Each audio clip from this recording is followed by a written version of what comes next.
From Bowling Green State University and the Institute for the Study of Culture and Society, this is BG Ideas. I'm going to show you this with a wonderful experiment. You're listening to the Big Ideas Podcast, a collaboration between the Institute for the Study of Culture and Society and the School of Media and Communication at Bowling Green State University. I'm Dave Lewis, Associate Professor and Sound Archivist at the Music Library and Bill Shirk Sound Archives here at BGSU. I'm guest hosting today for Jolie Sheffer. As always, the opinions expressed on this podcast are those of the individuals involved and do not necessarily represent those of BGSU or its employees. Bowling Green State University and its campuses are situated in the Great Black Swamp in the lower Great Lakes region. This land is the homeland of the Wyandot, Kickapoo, Miami, Potawatomi, Odawa, and multiple other indigenous tribal nations, present and past, who were forcibly removed to and from the area.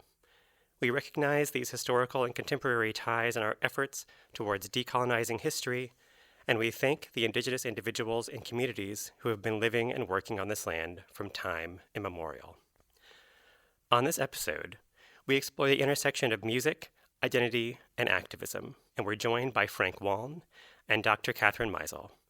Frank Waln is an award-winning Lakota hip-hop artist and writer whose work addresses indigenous history and contemporary issues. He is also co-curator of the newly opened Native Truths, Our Voices, Our Stories exhibit at the Field Museum in Chicago. Frank joins us as part of the In the Round speaker series featuring Indigenous American creatives. Katherine Meizel is professor of ethnomusicology here at BGSU. She's written extensively on the intersection of music and identity, including a recent book titled Multivocality, Singing on the Borders of Identity. She was also co-producer of the album Raise Your Voice, The Sound of Student Protest, with the Little Village Foundation. So music is a big part of both of your careers. You both spent time performing, thinking about music, teaching about music, and writing about music. And I'm curious what drew each of you to music as an area of passion, and then how it became your career. Frank, do you want to start? Yes, my journey with music has been a lifelong one. When I was 7 years old, I just ended up sitting next to an old detuned piano in the corner of my elementary school classroom and ended up pressing a couple keys, and I just really liked the way it made me feel.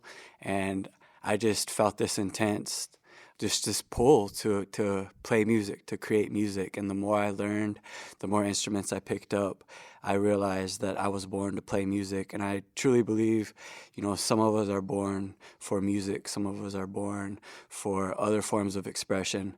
But I also come from a line, my maternal grandmother, her family was very musical. So I know it's also, I'm continuing my family tradition. So it's in my blood, it's in my DNA, and I just got a love and a desire to learn and play music. Yeah. Kathy, what about you? Well, I think Frank said it really well. There is a pull. It's a visceral, not just attraction, but kind of like a magnet pulling you to it. And I definitely felt that too, more than any other area of that I studied or that I practiced or anything when I was a kid.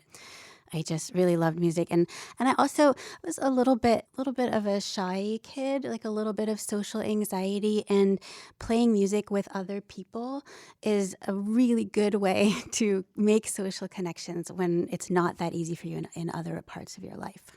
Yes, I can relate to that as well. I was really introverted and shy, and like music, like you said, was my way of expressing and also communicating with people in a way that felt safe to me.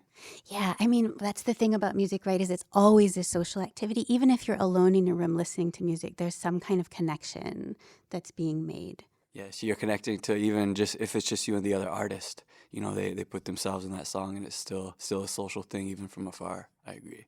Yeah, speaking of music as a social activity, Kathy, would you mind defining ethnomusicology for our audience? You're a professor of ethnomusicology, so in a nutshell, what does that mean? So there are a lot of different ways of defining ethnomusicology.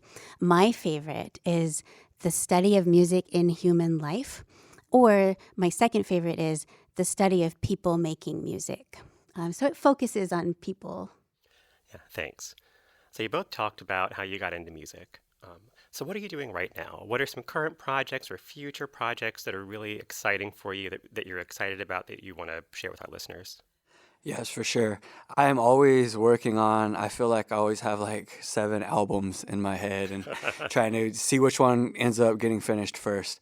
But I have, of course, also a lot of shows. I have some residencies coming up. But as far as, my creative process goes, during the pandemic, it was a double-edged sword for me in that, all of my live shows got canceled and I was able to continue performing online, but that gave me a lot of time at home to write new music, to connect with my instruments in an even deeper way.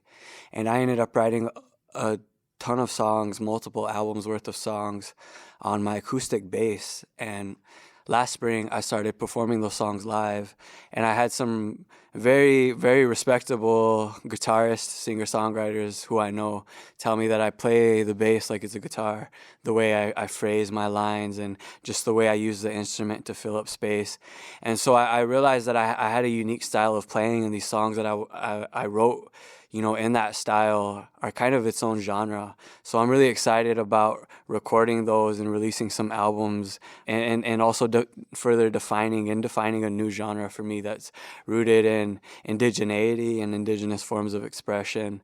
And so I'll just give one of the titles. So one of those albums that I'm working on, probably the first one, is a compilation of stuff I wrote during the pandemic, and the title tells you everything you need to know. It's called Sage and Rage, and you're gonna get all my rage, and you're gonna get the sage, the spirituality, the healing as well. So that's just an example of some of the things I got going on in my head every day. Can't wait to hear it. Kathy, not to leave you out, what are some projects that you've got going right now? Okay, well, I'm middle-aged, and this is the time when we start trying to do new things. So my mom sent me an article yesterday that was about midlife crises. But in any case, I'm writing a musical with a colleague, and it's my first time, if you don't count all the musicals I wrote when I was little. Yeah. So, and it's really fun, and I'm just learning so much, and I'm writing it with a colleague, and he's doing an amazing job with the book. Yeah. Oh, that's really exciting. So Frank, you're a hip hop artist. Kathy, you've studied and talked about music as protest and music as resistance. Hip hop has become a central genre for messages of resistance and protest for communities in the U.S. and around the world. Do you have any thoughts about why it's so widespread, why it's taken root in so many places? Yes, I have a thought about that, just being a native hip hop artist and also being a student of hip hop and understanding the history of the culture. Hip hop goes beyond just the music, it's an entire culture. There's dances that go with it, there's social ways of gathering, there's the graffiti writing is also an element of the culture. There's kind of considered these 7 pillars of hip hop. And if you look at the foundation of hip hop, it was born out of the need to resist, and it was actually born out of a colonial situation. So in the 70s, the Bronx, which is a borough in New York City, a lot of residents were being displaced by the Bronx Expressway, was being built right through their communities against their consent, against their will. And those were the conditions that created hip hop as a culture. The songs, the dances, the graffiti writing became not just a way to resist, but a way to survive. And if you understand global indigeneity, you also understand that Black people came from indigenous tribes as well before they were forced into slavery in this country. And they were cut off from those native roots. But their ancestors had songs and dances and ways of connecting to the land. And so I truly and honestly feel when I look at hip hop, they were drawing on those indigenous roots, even if they weren't conscious of it. And I'll give you some concrete examples. In hip hop musically, the main element and the focus, and I know this as an engineer, is the drums. You need to make sure the drums are prominent, the drums are powerful, the drums set the tone for the whole track. And in a lot of native music, the drum is the focus as well. I got the privilege of visiting the birthplace of hip hop, talking to elders who helped create this culture, people who are much older than me from New York City.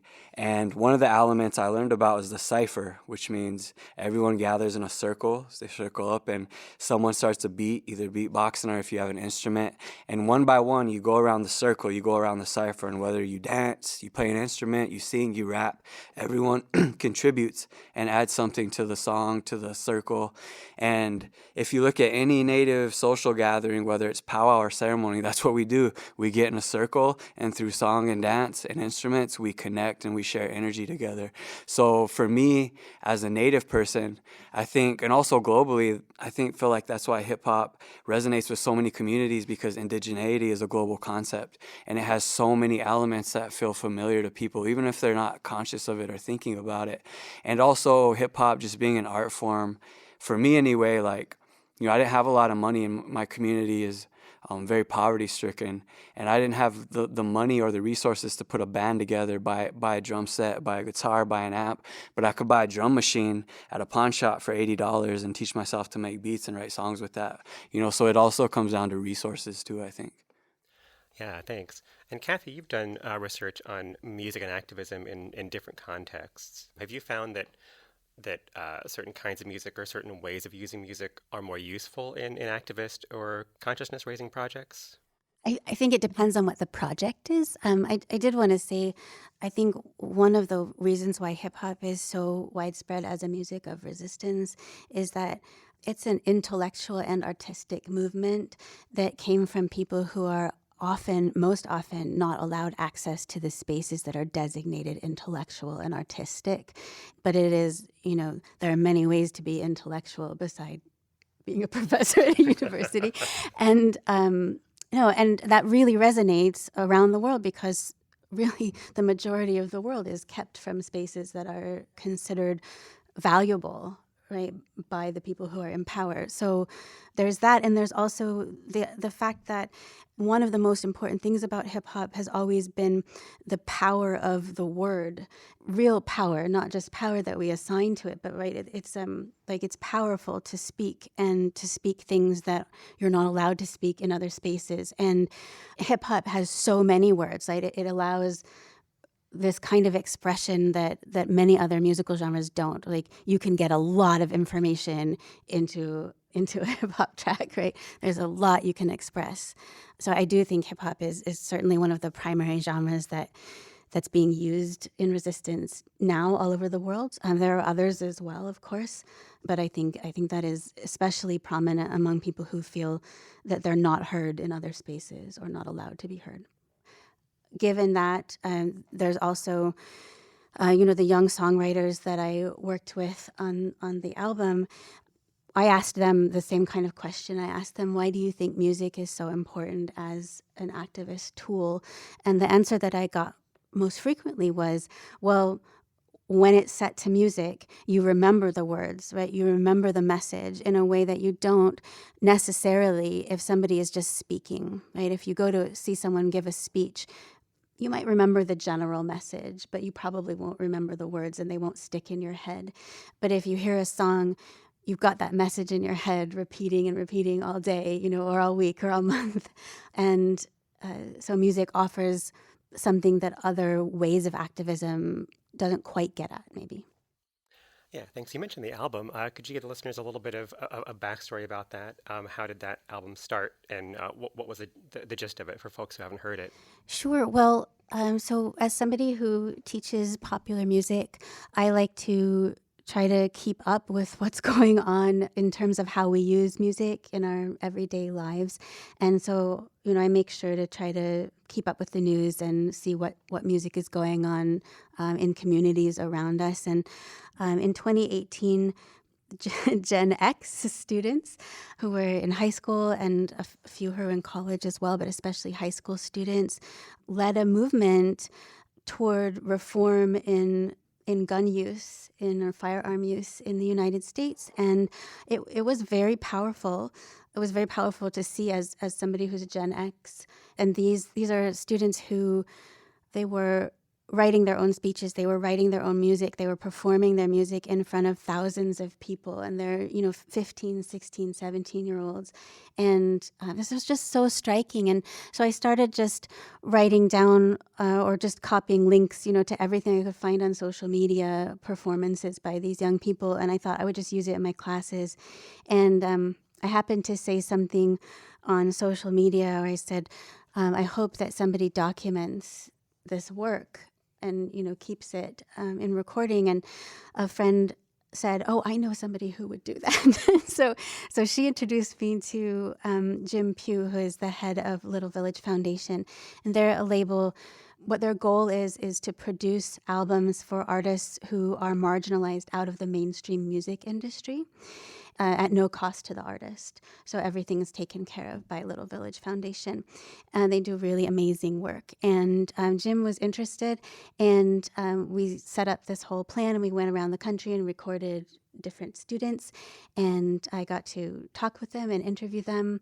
And I learned so much, and I will never look at Gen X the same way again. I will never look at my students the same way, because now every time I see them, I just see this immediate potential to change the world, Wow, that's amazing. Thanks. So, Frank, we talked about your involvement with hip hop, but you also weave Lakota music and Native music and instruments into your hip hop. Could you talk about how you meld those two worlds together? Yes, for sure. It's something fun I like to do just as a creative, and I often liken making music to cooking. I think there's a lot of parallels there, and if you look at it that way, I think if the more like traditional and pure ingredients I add to my recipe, the more unique it is and the more authentic and true it is for me. So whenever I moved to Chicago from my home reservation in South Dakota, Chicago is an amazing city with thousands of brilliant artists, and I think I also realized the vastness of being an artist and all the noises that is out there. And I realized also how unique my culture and my perspective is and all that, and how by letting my culture and my unique identity shine through my music, it also sets me apart from other people, creating the same sort of music, and not even just on a competition thing, but I think just bringing a new, fresh perspective to music, to the community. And so, yeah, it's the fun thing I like to do is include, and then I like to also do creative things as an engineer, like take a traditional native flute and run it through a guitar amp and see what happens with that. So I like to push the boundaries too, even on the production and engineering side when I use traditional instruments. That is such a great point. Also, another thing about hip hop, or two other things, I guess, that makes it so widely used as a music of resistance. One is that it's always been about memory, right? And the practice of sampling and the practice of using what's come before to make something new. It's incredibly important and incredibly powerful and compelling. And it's not that it's easy to do, because obviously you have to know what you're doing and you have to be an artist. But it's these days, especially with the kinds of equipment that you need and the accessibility. It's not always accessible, but the increasing accessibility of the tools that you need to make music. It allows more people the possibility of creating something. And so memory, and then also because of the history of sampling and creating things out of different pieces of the puzzle, that allows for so many different kinds of music to be brought into hip hop and to be referenced and to be included. So like including indigenous music. Yes, and what she just said reminded me of something about hip hop that I always loved as a native artist.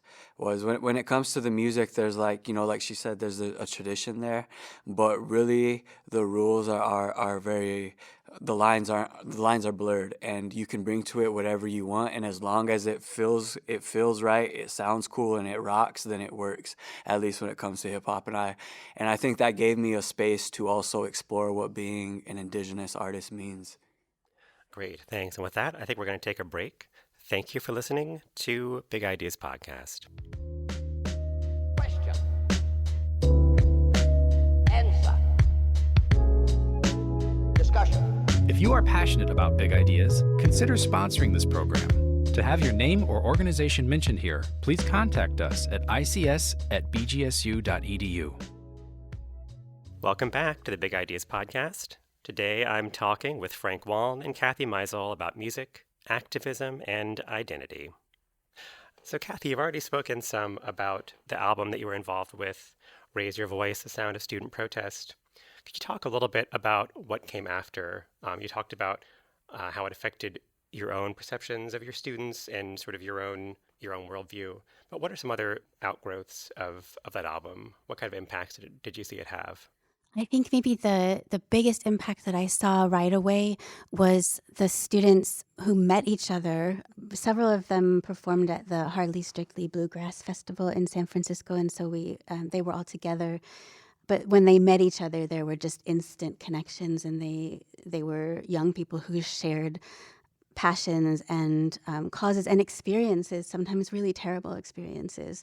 So kind of forming social, again, music as a social thing, right? Forming social bonds based on this music and on this album. I think it's just an oral reminder now of how much people will actually listen to young people when they make music. It's so hard for people that age to get adults to listen to them, even about things that are as important as this, even when people's lives, and especially young people's lives, are at stake. So for me, the album is a reminder, and we used it to raise funds that were donated to Everytown for gun safety, and so we were able to raise a few $1,000s that way. Frank, I saw you nodding while she was answering that question. And same question for you. Certainly, your music has really shaped and influenced your own life. But what other work have you seen your music and your career doing, either in the hip hop community or with your community back home? Yeah, that's a great question. And I think for me, just so many little anecdotes and individual stories come to mind of after a show, someone coming up to me and literally saying these words to me, like, your music saved my life or changed my life.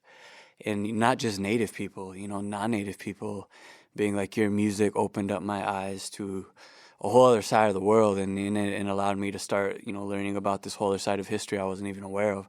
So just to be able to change people's lives with something you create is like some sort of magic that I'm still wrapping my mind around, just putting your energy into something and create something new. And, Kathy could probably understand this as an ethnomusicologist, and you as well, David. But in the class today, I was talking about how for Lakotas anyway, we understand that part of human responsibility on this planet is that we are one of the few creatures on this planet that can work with the elements to create something new.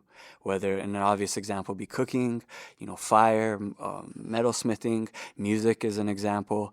And I think with that comes a responsibility of, how do you use those gifts to restore balance or to create medicine that's needed out there in our communities. And so for me, just to be able to create a medicine and something that helps people heal, helps people just get through a hard time even, and I've had times too where it's been very deep, where I've shared my struggles with mental health and how the music helps me, and had young Native kids come up to me and say, my music literally saved them from depression and suicide. So, everything from a little learning moment about history to literally people saying I saved their life and I'm the reason they're standing there in front of me is life-changing. And those are all the stories that are flooding into my head when you ask that question. Kathy, we've been skirting around some issues around music and self and power and the work that music can do in the world that brush up against some of the themes of your recent book, Multivocality, Singing on the Borders of Identity. So what initially drew you to this kind of research? Well, since I started out as a singer, voice was my entry into ethnomusicology. I was really interested in voice science, which is something that you usually touch on when you're a voice student for a long time, which I was for a very long time. And I was interested not only in voice in the sense, of how I was being trained, but also knowing that there were so many different ways to sing and to use your voice in the world. And I was really curious about how people did use their voices around the world and why and in what contexts. And one thing that was really apparent very early on in my education was that we conflate our physical material voices that are in our throats with our agency or power in the world around us. And I really wanted to explore that in the sense of, individual singers and how we see our own voices in how we construct our sense of self and how we present ourselves to the world. And so I chose to write about singers who work kind of on and across the borders, if there are borders, which are usually artificial, right? But borders of identities. And so I wrote about people who crossed geographical borders. I wrote about people who cross genre borders. I wrote about singers who cross cultural borders, like from deaf culture to hearing culture. I wrote about singers who have transitioned as trans people, who've experienced living and being treated as more than one gender, right? And how their voices have changed and how they've used their voices in those transitions. Yeah, thanks. And this also touches on something that both of you do on a regular basis. You both seem to be very collaborative artists in different ways. So I wonder, Frank, if you could talk about some of the collaborative projects that you've had and how those have started or what came out of those. Yes, for sure. A lot of my collaborations, if you look at the credits of my songs and my music, go back to my home community. A lot of the people who I started making music with when I was a teenager are, and those who still choose to do it are still the people I collaborate with right now. But I'm really interested too. Kathy is talking about transcending borders, cross tribal nations collaborations, with other Native artists, and just really drawing on the parallels in our cultures, whether that be a concept. I'll give you an example. I did this song with this collective of Native artists I helped found called Dream Warriors. They're a group of Native artists who are around the same age as me and across a bunch of different genres. And we span tribes up from the Great Plains all the way down to the Southwest. But we've had a few, we've written for a few grants and had residencies where we got to get together and create some music. And all of us played different instruments too. So, it's always fun to be able to just create something that's completely Native, made from the ground up. And also collaborations on live performances. I've worked a lot with dancers, Native dancers, because one thing about Native music too is like song and dance are always together. It's kind of hard to separate the two. And so whenever I can work with dancers, I do. And I think it just helps, show a whole picture of who we are as Native people. And again, just a different lens of looking at performance too, because in Native culture, like we didn't really have a word for art in Lakota. Like if I took you to a museum, like the things that we used to survive are now considered art, like our clothing, our tools. And so I also look at art through an indigenous perspective. And I think art exists and happens all around us in many ways outside of just the Western conception of art. Yeah, thanks. And Kathy, your scholarly collaborations probably look a little bit different than that, but you're also collaborating with someone apparently on a musical. So could you talk about some of the collaborations that have helped sort of feed your either scholarly or performing career? So I think as ethnomusicologists, one of the questions that we come back to a lot is, can music change the world? And for me, the answer is, well, people change the world. We often do it using music, but the reason that people, or the way that people change the world is together, not alone. And because music is this social activity, it really does bring people together. It can be used in negative ways, right? It can be used to drive people apart, but we assign this meaning to it that it has this power to bring people together. And it's so important that collaborations are really how we use music to change the world around us. And that maybe sounds a little grandiose for someone just writing, a book, but but it's the people that I interviewed and the people that I worked with in writing my book, who, ethnomusicologists will call things like informants or interlocutors or collaborators sometimes. Those are people who I am collaborating with, and I'm learning their perspectives in order to create a larger perspective of my own. And I mean, again, it's just, I like to work with other people. I know not everyone feels that way, especially these days, because, pardon me for a moment for a rant, but the way that capitalism works, right, encourages solo endeavors. It encourages competition between people. It doesn't encourage collaboration. And so I feel, in a small way, like collaboration is an act of resistance to that, if that makes sense. No, that's great. I love thinking of music as a way to like actively combat the more negative impacts of capitalism. It's great. So Frank, in addition to writing music, you also write and express yourself in other ways. You've written for The Guardian. You've just helped co-curate an exhibit. So do you approach that kind of writing differently than songwriting, or how do those two relate for you? I love this question, David, because I think the answer for me goes back to when I first started getting into writing, because I was reluctant about it. And I didn't consider myself a writer, even though I was a songwriter and I was writing music. And I remember my first semester of college, back when I was still pre-med, I took a literature course, and I had a great professor. And what I really liked is she let me write about whatever I wanted to, but it had to relate to the topic. And I wrote every time about music, and she let me write about music. I loved writing about music. And the professor told me that I was a great writer, and she said, you could be a writer if you wanted to. And no one ever told me that before. And it kind of like put a light bulb in the back of my head, like, if the professor said that, then it must be true.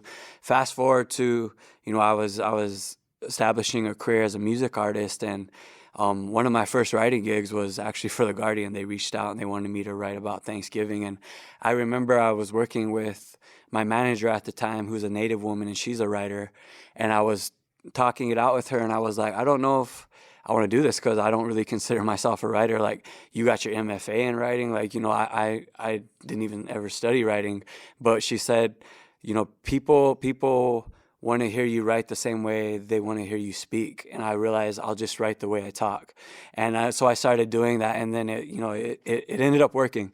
And so I think it also goes back to my culture, being rooted in that storytelling, being rooted in articulating myself in a particular way, and being able to translate that to the written word. I know has given me a career as a writer as well. So I've been grateful for that. And I've got to do things like, on the 300th anniversary of the Wounded Knee Massacre, which is a terrible massacre that happened to my people, I got to write about it for the school library journal and kind of break down the historical events that led up to that massacre from a Lakota perspective. And, just being able to do things like that, provide a new and fresh lens in academic spaces that really need it, has been a blessing. So you both had pretty varied careers, but they've really revolved around music and self-expression and resistance or activism. What advice would you give young people who were drawn to the same nexus of things about making their own way, making their own careers? I think one of the things I tell all young artists, those who are interested in doing work like I'm doing, and those who just want to even play music, is you need to practice every single day. I think one thing I run into sometimes with young people is they expect something to happen right away, but when it comes to like music and art and the creative process, it takes time. It takes years to master a craft. It takes years to even wrap your mind around, a craft and be able to create. So I always encourage people to find something you love and just do it every day. Just find a way to do it, and find a way to just be your authentic, true self, because there's so many things in our society and our programming that tell us to turn off our humanity, turn off ourselves, get away from your who you are inside as a person and fit into these boxes so you can be successful and do certain things in this country. And like Kathy said, I think a lot of it could be traced back to capitalism.